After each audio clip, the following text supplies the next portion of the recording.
Komisioner Komisi Perlindungan Anak Indonesia (KPAI), Dian Sasmita menyoroti berbagai kasus kekerasan terhadap anak, salah satunya kekerasan seksual pada anak. KPAI mencatat sebanyak 762 kasus yang dilaporkan ke KPAI sepanjang tahun 2023. Kasus trennya semakin naik ya. Secara umum saja tahun 2023 Simponi PPA, KPPA mencatat 17.000 sekian anak menjadi korban kekerasan.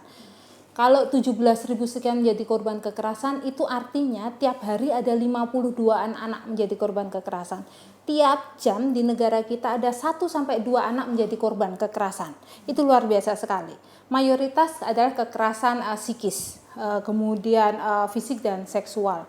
Nah, kalau mau melihat lagi pada ragam kasus yang sekarang motifnya kok beragam, caranya juga beragam. Ini seiring dengan perkembangan teknologi ya, sehingga pemerintah harusnya semakin waspada, semakin cepat bergerak untuk mengatasi atau menyiapkan program-program mitigasi risiko. Bagaimana mengurangi kerentanan terhadap anak-anak kita supaya mereka tidak menjadi korban. Kemudian pencegahan juga melakukan edukasi. Jadi tidak hanya fokus kepada ketika sudah muncul kasus, tapi bagaimana mitigasinya, pengurangan risikonya yang menyasar pada kelompok-kelompok atau keluarga-keluarga rentan. Keluarga rentan ini tidak harus yang ekonomi menengah bawah, tapi dengan berbagai kekasan situasi mereka. Anak selalu posisi yang paling sangat rentan, korban daripada korban. Ketika orang tuanya bertengkar, korbannya akan ke anak. Ketika orang tuanya terhambat akses ekonomi, korbannya ke anak. Anak akan sulit mengakses pendidikan, kesehatan, dan lain-lain. Nah, jadi anak ini posisinya sangat rentan sekali. Untuk itu tidak bisa lagi kita hanya merespon pada kasus. Respon kasus dengan optimal, ya memang harus segera. Kayak kasus yang di Tangerang kemarin. Tidak sebatas merespon memberikan penanganan hukum saja, tapi juga perlu memastikan anak tersebut bagaimana rehabilitasinya. Kemudian anak tersebut kan punya adik juga, bagaimana keluarga tersebut direhabilitasi. Dan ibu sebagai tersangka ini juga perlu juga mendapatkan dukungan rehabilitasi, karena kami melihat kelak ketika proses hukum ini selesai, ibu sudah tuntas mempertanggungjawabkan pidananya, dia akan kembali kepada anaknya. Ketika si ibu tidak mendapatkan rehabilitasi untuk pemulihan perilaku salahnya, itu akan berdampak juga kembali ke anak. Tidak hanya pada kasus saja, kasus memang besar, 17.000 kasus. Tapi di luar sana ada 80 ribuan anak kita yang punya potensi juga, punya kerawanan juga bisa menjadi korban.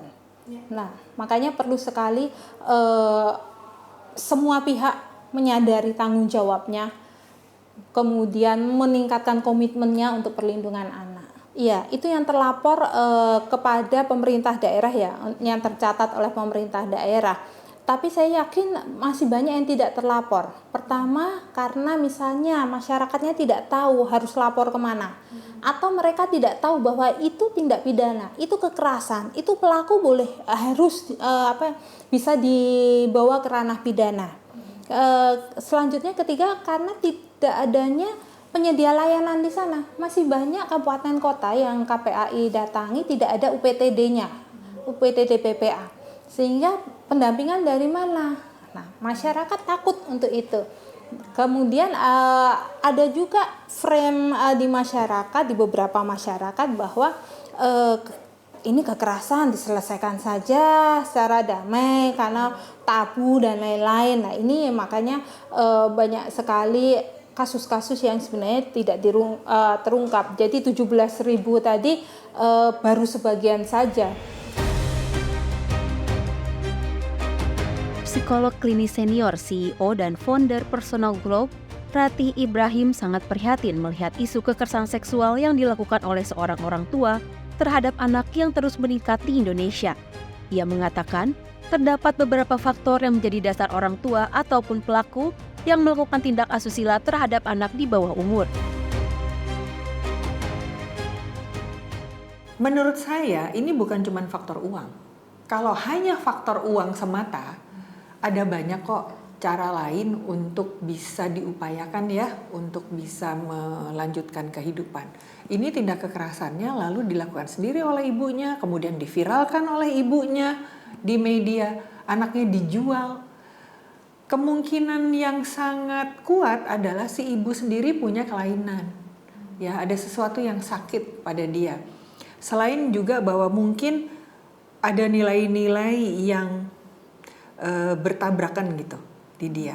Salah satu konsekuensi dari menikah adalah memiliki anak, punya keturunan, dan menjadi orang tua ini punya tanggung jawab yang jauh lebih besar lagi. Jadi kalau dilihat hubungannya adalah kesiapan untuk menjadi istri atau suami, kesiapannya belum ada. Kemudian untuk jadi orang tua, karena ini adalah konsekuensi dari pernikahan yang dia jalani, ini juga sama sekali belum ada.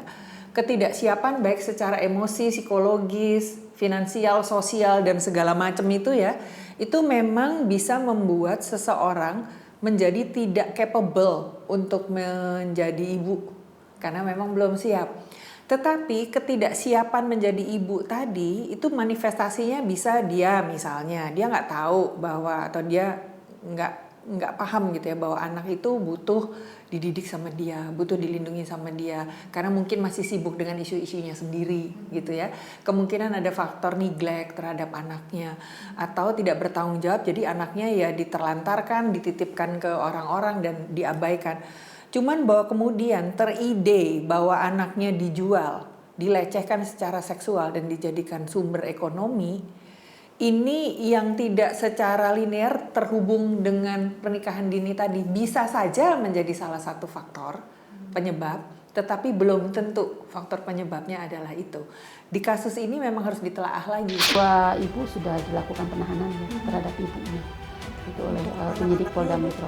Nah, untuk anak-anaknya memang untuk kasus-kasus seperti ini yang kemudian orang tuanya itu menjadi salah satu pelaku, sebetulnya di undang-undang kita kan ada undang-undang bagaimana pengasuhan untuk anak gitu ya. Jadi